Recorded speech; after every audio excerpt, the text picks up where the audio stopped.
갈라디아서 2장 20절 말씀입니다. 갈라디아서 2장 20절 말씀 우리 함께 다 같이 읽겠습니다. 다 같이 읽습니다. 시작. 내가 그리스도와 함께 십자가에 못 박혔나니 그런즉 이제는 내가 산 것이 아니요 오직 내 안에 그리스도께서 사신 것이라. 이제 내가 육체 가운데 사는 것은 나를 사랑하사 나를 위하여 자기 몸을 버리신 하나님의 아들을 믿는 믿음 안에서 사는 것. 자, 우리 다시 한번 시작. 내가 그리스도와 함께 십자가에 못 박혔나니 그런즉 이제는 내가 산 것이 아니요 오직 내 안에 그리스도께서 사신 것이라. 이제 내가 육체 가운데 사는 것은 나를 사랑하사 나를 위하여 자기 몸을 버리신 하나님의 아들을 믿는 믿음 안에서 사는 것이라. 아멘. 성경 말씀 읽으면서 은혜가 되지요? 저는 이 말씀을 이렇게 읽으면서 지금 2번을 반복했는데 밤이 맞도록 반복했으면 좋겠어요. 이 말씀이 얼마나 은혜가 되는지. 여러분, 은혜의 삶이 우리에게 회복이 되어지면 찬송이 기다려지고 즐거워지고 또 기도의 삶의 생활에 희열을 느끼고 감동이 오고 또 하나님의 말씀을 읽다 보면 보화를 캐는 것처럼 얼마나 신난지 몰라요. 그래서 이 은혜가 우리의 삶을 밀려오면 하나님이 우리에게 주신 순례자의 길을 걸어가면서 살라고 하는 영적인 3대 원리, 말씀, 기도, 찬양의 삶의 생활이 마냥 즐겁다는 것입니다. 그래서 이걸 통해서 성도들이 새 힘을 공급받는 것이죠. 저는 10월 달에 우리 사랑하는 성도들과 함께 이 십자가에 대해서 좀 깊이 음미를 해보고 싶었어요. 십자가를 얼마나 알고 있는가. 성도들의 모든 삶은 십자가 안에 삶이 있습니다.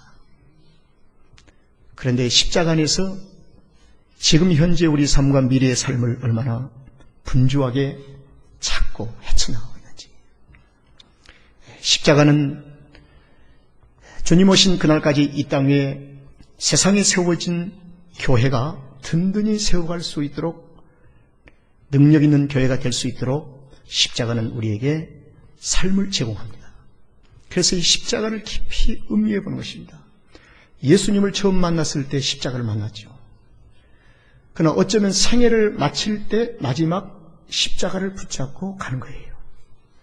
그래서 그리스도인의 삶은 십자가를 잠시도 놓아서는 안 됩니다.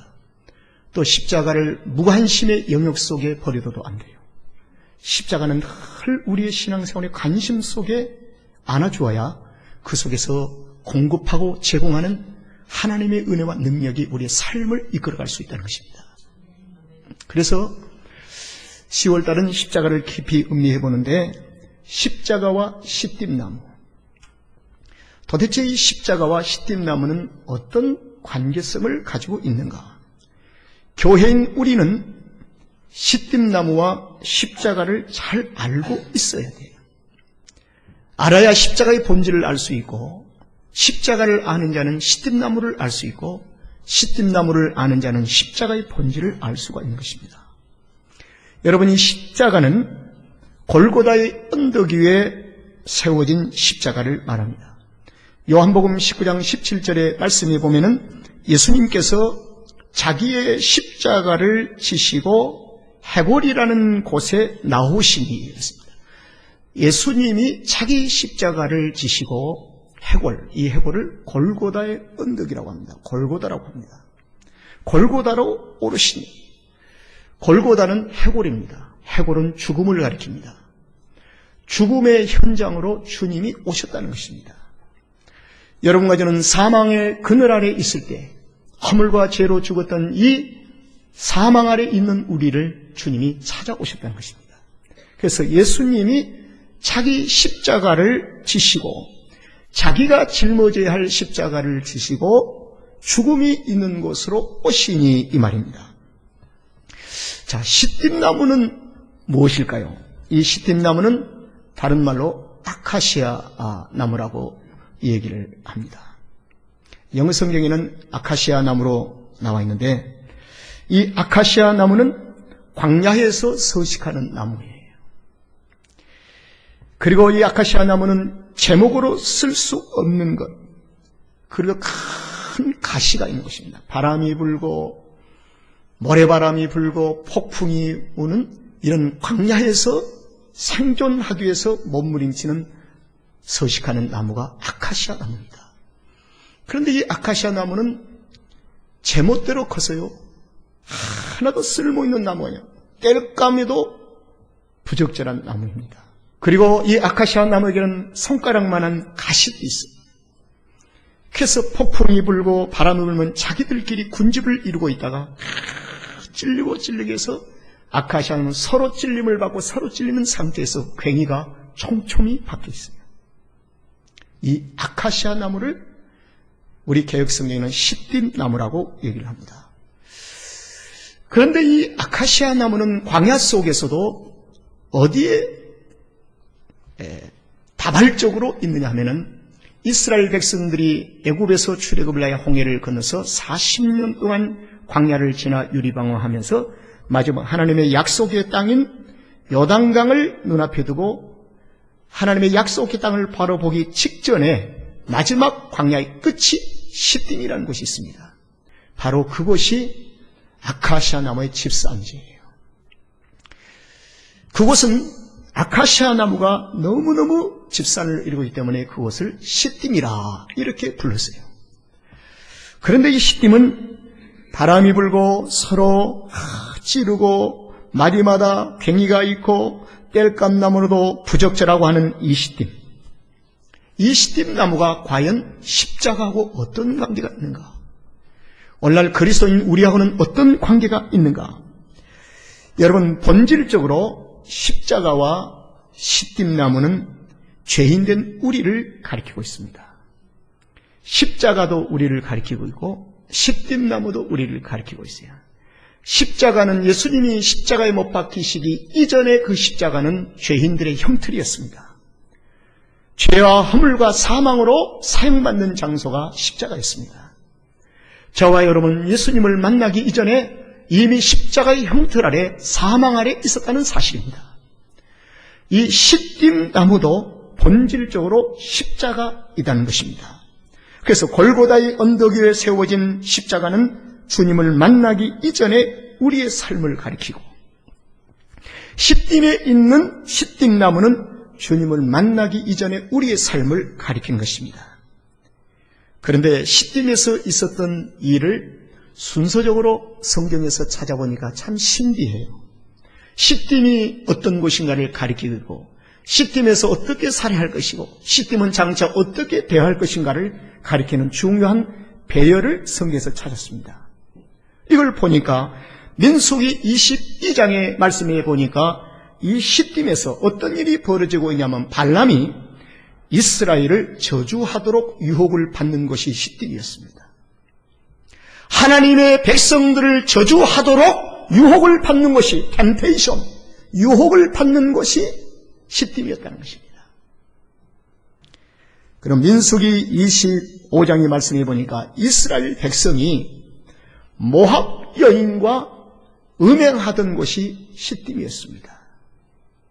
유혹받는 것이요, 음행하던 곳이요, 이것이 아카시아 나무가 있는 시딤나무, 그곳에서. 그런데 그곳이 외면나간 것이 아니라 그곳에서 사명이 주어졌습니다. 어떤 사명이 주어졌는가? 민수기 27장의 말씀에 보니까 여호수아가 사명을 받습니다. 시딤에서 사명을 받아요. 저와 여러분은 천국 가서 사명받는 것이 아니라 시딤 같은 광야 속에서 어떻게 살라고 하나님으로부터 우리 모두가 사명을 받는 것입니다. 부름을 받는 것이 바로 이 시딤 땅이었습니다. 이 땅에 살고 있기 때문에 우리에게는 사명이 유효한 것입니다. 사명의 목적이 있고 사명의 가치가 있는 것입니다. 그리고 신명기 1장에서 보니까 모세가 마지막 설교를 어디서 하느냐? 시딤에서 해요.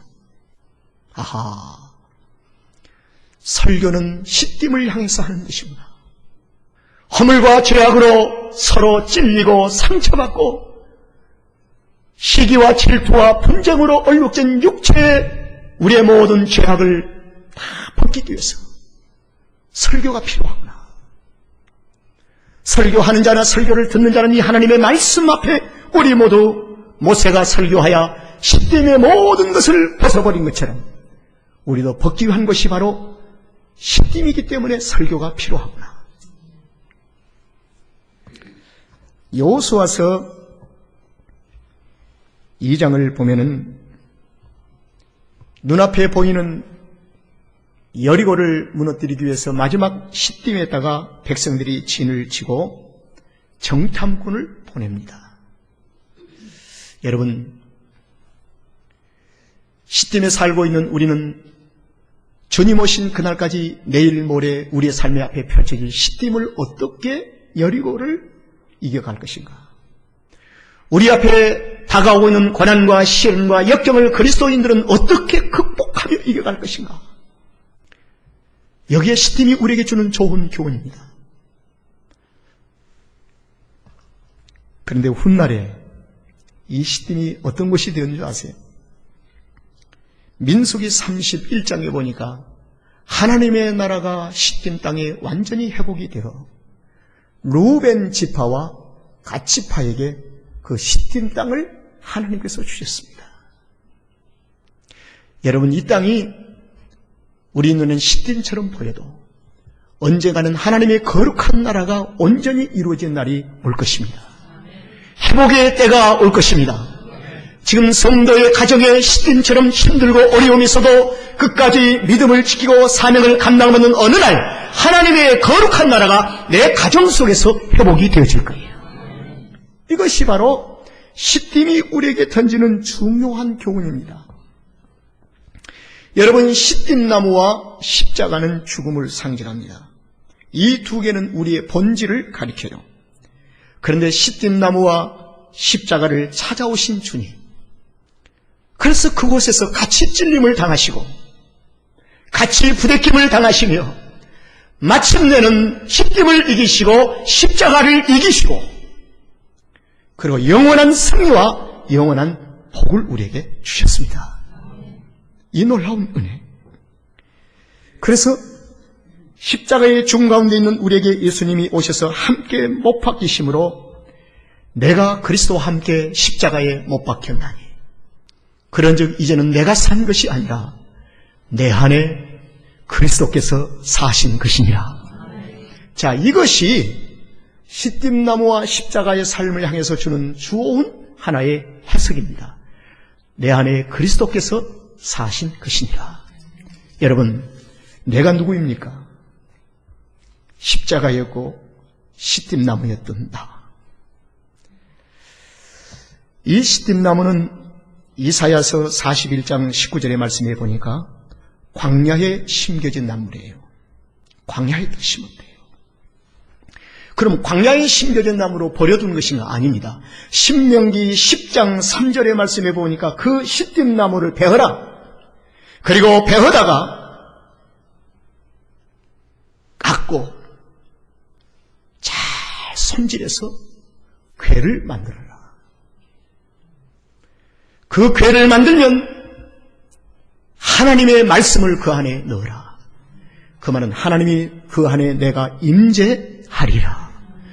하나님이 그 안에 임재하리라. 그래서 법궤가 되는 것입니다.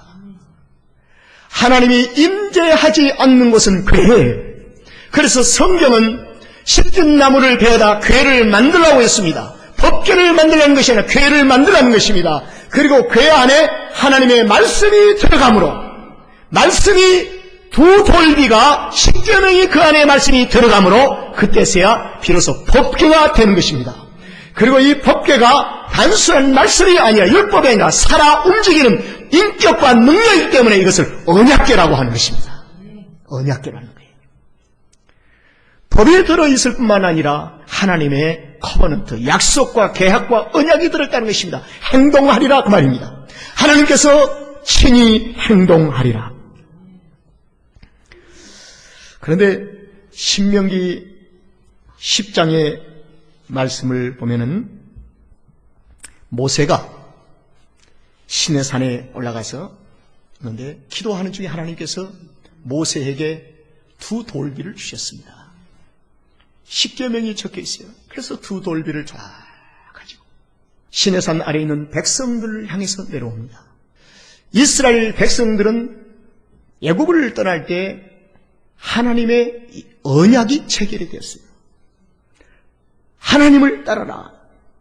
야훼 하나님을 오직 신뢰하라. 언약이 체결이 됐습니다. 그런데 법궤를 두 돌비를 가지고 내려왔는데 그들은 하나님을 섬기는 것이 아니라 우상을 섬기고 있었습니다. 그래서 하나님으로 받은 두 돌비를 집어 던져버려요. 백성들. 언약을 백성들이 파괴해버린 것입니다. 하나님의 약속을 파괴해버린 거예요. 깨어져버린 두 돌비. 하나님은 긍휼의 하나님이시기 때문에 또 백성들 향해서 다가가십니다. 모세야, 나는 긍휼의 하나님이 아닌가? 네가 다시 두 돌비를 준비해라. 이전에는 첫 번째 돌비는 내가 직접 깎아서 너에게 주었지만 이제는 너희들이 깎아라. 그래서 모세는 주의 말씀의 명령에 의지하여 돌을 원석을 갖다 놓고 돌비를 신이 다듬기를 시작했습니다. 여러분, 하나님의 거룩한 백성들은 언약과의 관계가 있습니다. 이 언약과 약속이 순간적으로 불순종하여서 깨지는 순간에 다시 언약을 회복하기 위해서는 일정한 대가를 지불해야 할 삶이 있어요. 이걸 아십니까? 은혜 시대이기 때문에 다시 언약이 체결된다는 것을 말합니다. 돌을 깎는 것이 쉬운 일입니까? 얼마나 힘들겠어요. 그래서 주님은 교회를 향해서 교회야 시험 들지 않도록 깨어서 기도하라. 시험은 언약이 깨지는 것이거든요. 언약을 내가 파괴하는 것입니다. 시험에 들지 않도록 깨어서 기도하라. 여러분, 우리 성도들은 크고 작은 일에 시험에 무수히 시험의 파도 속에 정복을 당하고 삽니다. 성령의 사람이 아니면 우리는 시험을 이길 수가 없는 것입니다. 성령은 우리를 능히 시험에서 이기게 하시는 능력의 하나님이십니다. 그래서 기도하는 것입니다. 그래서 모세는 두 돌을 깎아요. 얼마나 힘들겠어요. 오늘날처럼 기구가 있는 것도 아니고 일정한 고통을 요구받습니다. 그리고 깎아진 두 돌비를 가지고 시내산에 다시 정상에 오릅니다. 하나님께서 빛으로 친히 들고 있는 모세의 두 돌비에 십계명을 새기기 시작하십니다.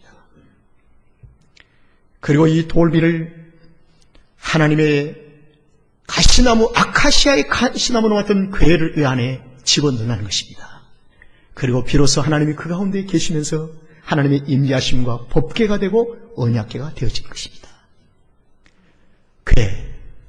궤는 누구입니까? 본질적으로 죄인 되었던 우리를 아카시아 나무 군집에서 베어다가 가시를 잘라내고 괭이를 쳐내고, 그런데 신비한 게 있습니다. 이 아카시아 나무는 겉은 볼품이 없고 참으로 땔감나무도 적절치 않는 나무였지만은 아카시아 나무를 베어다 궤를 만드는데 깎으면 깎을수록 안에는 더 정결하고 깨끗하고 아름다운 붉은 빛이 나면서 너무 색색이로 아름다운 빛이 있는 제목으로 발견되기 시작합니다. 우리는 과거에 아카시아 나무였던 우리를 주님이 부르셔서 우리 가운데 내주하신 성령님이 우리를 빚으시는데, 날마다 우리를 빚으면 빚을수록 이렇게 정금같이 아름답게 우리의 삶의 생활이 아름답게 빛을 발한다는 것입니다. 여러분, 내가 주님을 만나지 않았던 나의 현주소는 지금 어디일까? 내가 예수 없이 살았다면 나는 지금 어디 좀 있을까? 상상해 보셨습니까? 주님 내게 찾아오셔서 내가 이렇게 아름답게 빚어지고 빚어져 주의 몸된 교회 아름다운 일꾼으로 지체로 나를 삼으신 살아계신 하나님 앞에 감사를 드립니다. 이 교회는 엄격히 말해서 궤입니다. 법궤. 교회 안에 주님이 계신 것입니다. 이것이 법궤라, 언약궤라. 여러분, 십계명은 하나님에 대한 약속인데 십계명이 요구하는 게 있습니다. 그게 뭐죠? 예수님의 십자가의 죽으심입니다. 그래서 십계명은 예수님의 십자가의 완성이라. 십계명의 완성은 비로소 어디서 이루어지냐면 예수님의 십자가의 죽음으로 이루어진 것입니다. 거기에 완성이 되어지는 것이죠. 십계명의 말씀의 요구를 충족시킬 수 있는 유일한 곳이 예수님이 십자가에 못 박으신 그곳이었습니다. 다 이루었다. 하나님의 말씀을 다 이루었다. 그래서 십계명이 담긴 법궤의 시띠나무와 십자가는 어떤 관계입니까?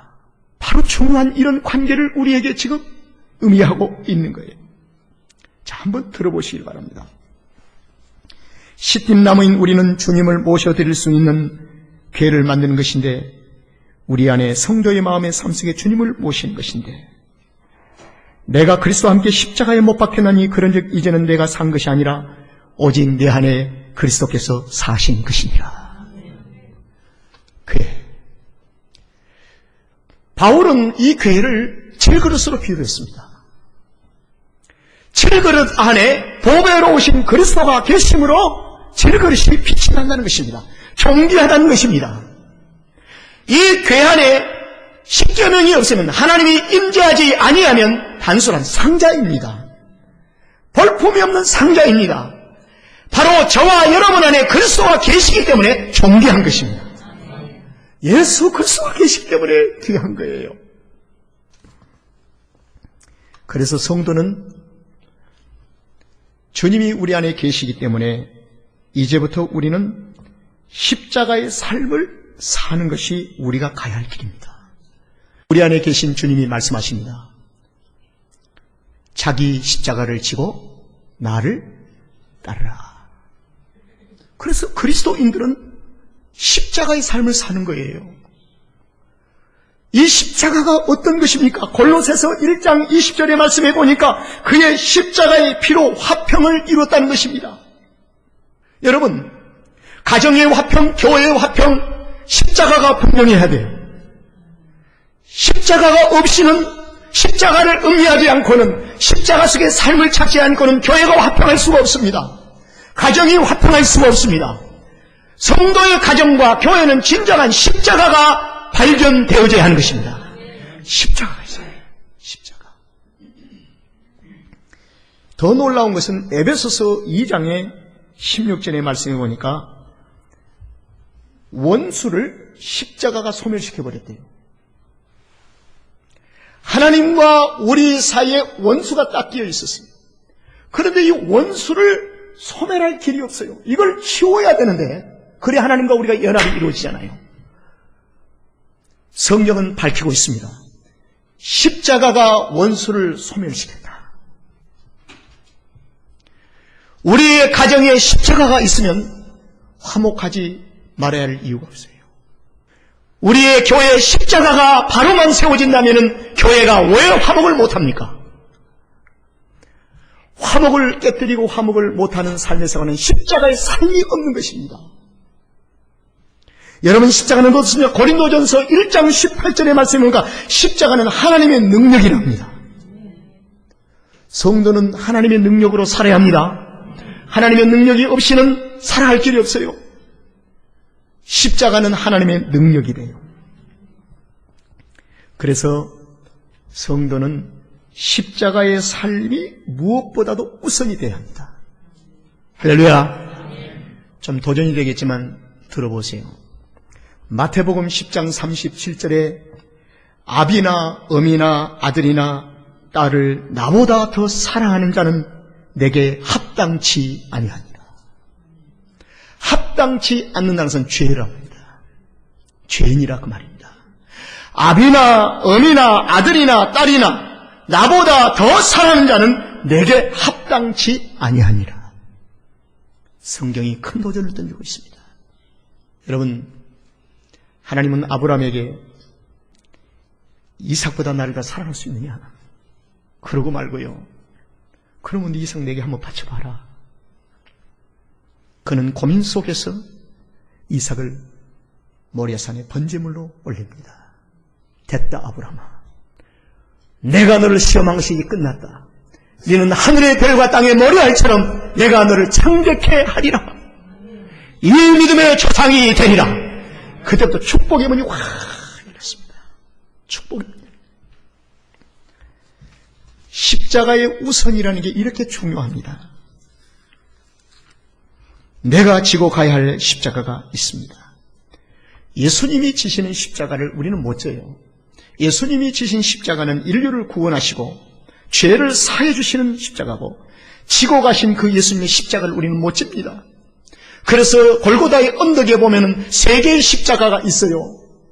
하나는 예수님이 지신 십자가가 있고, 하나는 두 십자가는 강도 하자가 진 십자가요. 이것은 십진나무의 삶이었어요. 그런데 그 중에 한 강도가 이렇게 얘기합니다. 당신은 아무리 생각해봐도 우리가 지는 이 십자가를 제할 뿐이 아닙니다. 내가 지고 있는 이 십자가는 마땅히 내가 져야 할 십자가입니다. 나는 죄값을 받아야만 합니다. 그런데 당신은 십자가를 제할 이유가 전혀 없는 사람이 어떻게 십자가를 지고 있습니까? 예수님은 하늘로부터 오신 죄가 없으신 의로 이 땅에 오신 하나님이십니다. 그때 이 강도가 도대체 이해가 안 되면 어떻게 해야 당신은 십자가를 집니까? 그때 예수님께서 하신 말씀, 그 강도의 신앙을 고백을 주시고, 너는 나와 함께 낙원에 이르리라. 낙원에 이르리라. 낙원에 이르는 것은 동행한다는 것입니다. 동행. 자, 이 중요한 것인데요, 이 동행한다는 이 단어의 어원의 진행은 무엇을 우리에게 의미하고 있느냐? 천국 가는 숨이 꼴깍거려서 넘어질 때까지 주님의 거룩한 십자가를 함께 지고 간다는 의미입니다. 동행한다는 의미이지요. 그래서 예수님이 지신 십자가가 있고 우리가 지어야 할 십자가가 있는 거예요. 그래서 마태복음 10장 38절의 말씀에 보니까 자기 십자가를 지고 나를 쫓지 아니하면 내게 합당치 아니하니라. 마가복음 8장 34절에 아무든지 나를 따라오려거든 자기를 부인하고 자기 십자가를 지고 나를 쫓으라. 목사가, 신흥교 목사가 지는 십자가가 따로 있어요. 그러나 본질적인 것은 주님을 위해 십자가, 주님의 동역의 의미에서 십자가를 지는 것입니다. 장로님이 지어야 할 십자가가 있어요. 집사님이 지어야 할 십자가가 있어요. 교사들이 지어야 할 십자가가 있어요. 모든 성도들의 지체가 지어야 할 십자가가 있습니다. 이 십자가의 삶의 기초가 무엇인가? 장로님들이 지어야 할 십자가, 교회를 감독하고, 권사님들이 지어야 할 십자가가 무엇인가? 교회에서 가르치고 있습니다. 가장 기본적인 성도들 위해서 기도하고, 아픈 자를 위해서 기도하고, 신방하라고 권사를 세우신 거예요. 왜 집사를 세우십니까?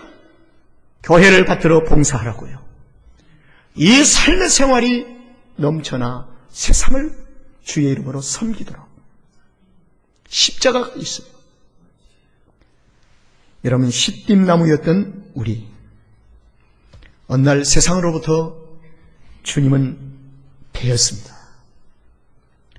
이걸 분리라고 합니다. 그래서 거룩하다는 이 말은 분리입니다. 백성들을 애굽으로부터 분리시킨다는 거죠. 시띠나무 군집에 있던 찔리고 찔렸던 그 가운데서 베는 거예요. 가져오신. 그리고 손수 잘라내기 시작하고 다듬기를 시작합니다. 이것을 가리켜서 부름받았다고 신약에서는 얘기합니다. 구약은 분리, 신약에서는 콜링, 부름받았다. 이걸 교회라고 얘기를 해요. 애굽에서 분리를 시켰다는 것을 이스라엘 백성들의 교회 공동체, 신약에는 에클레시아, 하나의 세상으로 부름을 받았다. 이것을 교회라고 합니다. 그래서 구약에 있는 법궤를 중심으로 해서 모이던 공동체가 교회요, 신약에는 하나님도 부름받은 자들이 교회라. 우리가 모이는 이곳을 교회라고 얘기를 합니다. 하나님의 성령의 손에 의해서 다듬어지기를 시작하여 교회를 만들었고 우리 안에 말씀이 들어왔습니다. 성령이 우리 안에 내주하신 거예요. 우리는 하나님의 영적인 법궤의 삶을 살고 있는 것입니다. 저주의 십자가였던 우리에게 주님이 오셔서 함께 못 박히시고 우리에게 생명을 주셔서 살아났습니다. 이제는 우리는 나를 따르라, 자기 십자가를 지고 나를 따르는 주의 음성을 들으면서 십자가의 삶을 살아가는 것입니다. 여러분, 십자가를 너무 어렵게 생각하지 마세요. 홀로 지면 힘들지만 주님이 함께해 주신대요. 그리고 우리 개인들에게 주어진 각기의 십자가가 있습니다. 십자가의 삶이 무엇인가를 조금 도움이 되는 한 가지 베스트셀러가 됐던 Miracle by the River Kwai, 콰이강의 기적이라는 이 책을 여러분들이 잠시 한번 소개하려고 합니다. 제2차 세계대전을 배경으로 해서 쓰여진 책인데 어네스트 고든이 지은 책입니다. 이것은 태국 정글에서 영국 군인들이 진을 치고 있을 때, 갑자기 콰이강 근처에 진을 치고 있을 때 일본 군들이 급습을 해서 영국 군들이 전체가 포로가 됐습니다. 포로가 된 영국 군인들이 일본군에 의해서 콰이강의 철교 건설 공사에 투입이 됐습니다. 식량도 제대로 조달이 되지 않고 살인 더위에 노동을 과중하게 할 때 있습니다. 그런데 한 중대에 뚱보 병사, 아주 신체가 큰 뚱보 병사인 앵구스라고 하는 병사가 있었습니다. 그는 남보다도 음식을 배나 먹어야 되는 사람이었습니다. 그런데 절친하게 지내던 친구 사덴이라는 친구가 어느 날 갑자기 정글병에 걸려 죽어가고 있었습니다. 그래서 이 앵구스는 친구인 사덴을 살리려고 자기 음식을 먹여서 극진히 보호를 했습니다. 그래서 사덴이 살아났어요. 사덴은 살아났지만 이 앵구스는, 피곤하고 허기가 지친 이 친구 앵구스는 결국 죽게 되었습니다. 죽은 시체를 원인을 분석해보니 앵구스의 사망 원인은 굶어 죽었다는 사실을 알게 됐습니다. 나중에 이 모든 중대원들이 이 사건을 보고 부끄러워서 충격을 받고 그들은 이렇게 중대원들이 서약을 했습니다. 앞으로 각자 병든 전우를 한 사람씩 책임을 지자. 그래서 2차 대전이 끝날 때까지 한 명도 앵구스 외에는 죽은 사람이 없이 다 살아남을 수 있다는 것입니다. 한 사람의 희생과 죽음으로 그 중대 전체가 살아났다면 이것이 바로 십자가의 삶이 아닐까요? 이것이 바로 예수님의 삶이 아닐까요? 오늘날 모든 그리스도인들은 이런 삶으로 하나님의 부르심이 있습니다. 십김나무였던 우리, 십자가의 형벌을 받아야 할 우리, 주님이 찾아오셔서 우리를 베어주시고 우리를 분리시키시고 우리를 다듬으셔서 하나님이 우리 가운데 임재하심으로, 그래서 진정한 믿는 성도가 있는 가정에는 행복하지 말아야 할 이유가 없습니다. 화목하지 않는 것이 비정상입니다. 진정한 십자가의 삶이 있는 한 생명이 가정에 있다면 그 가정은 화목해질 수 있는 것입니다. 여러분, 교회는 화목해야 합니다. 왜? 십자가의 삶이 있기 때문에. 예수님 갈라디아서 2장 20절의 말씀을 봅니다. 내가 그리스도와 함께 십자가에 못 박혔나니 그런즉 이제 내가 산 것이 아니라 내 안에 계신 그리스도께서 사신 것이니라. 이 말씀이 오늘 십김나무와 십자가를 전체를 우리에게 해석해주고 포함하고 있습니다. 기도하겠습니다.